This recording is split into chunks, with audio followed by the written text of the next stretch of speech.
Washington's voiced concern over Turkey's decision to buy a Russian-made air defense system, has even hinted at the possibility of sanctions against any of its NATO allies with similar ideas.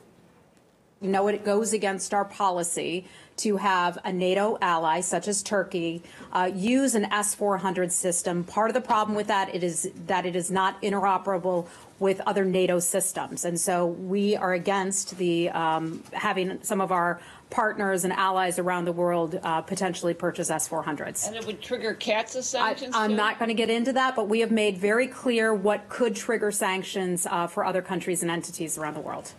The Russian-made S-400 missile system's capable of hitting multiple high-speed aerial targets within a range of 400 kilometers. Now, the deal signed by Turkey and Russia last year is worth $2.5 billion, and the first systems will be delivered next year.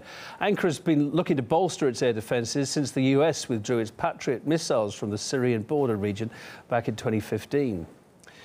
Meantime, Russia has long-time partners in the arms trade from all over the world, as the head of the state arms exporter explains. The S-400 is the most advanced missile defense system in the world. Countries are already lining up to purchase it. We have gained a firm foothold in the arms sales market of Arab countries. There is a traditional partnership with India and China.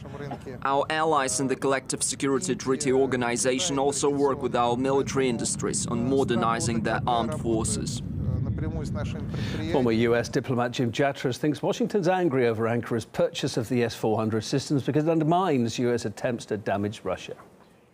The people behind these policies do not look at Russia as a partner at all. They look at it as an adversary, and that their goal is essentially regime change in Russia.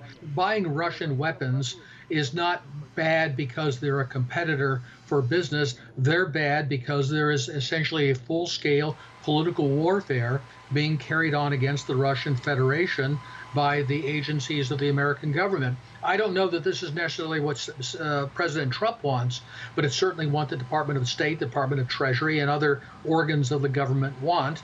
And the purchase of Russian weapons is bad because Russia is bad. I think that not only with regard to arms purchases, but every other excuse we can think of, we will find ways to put new sanctions on Russia or countries and companies that deal with Russia.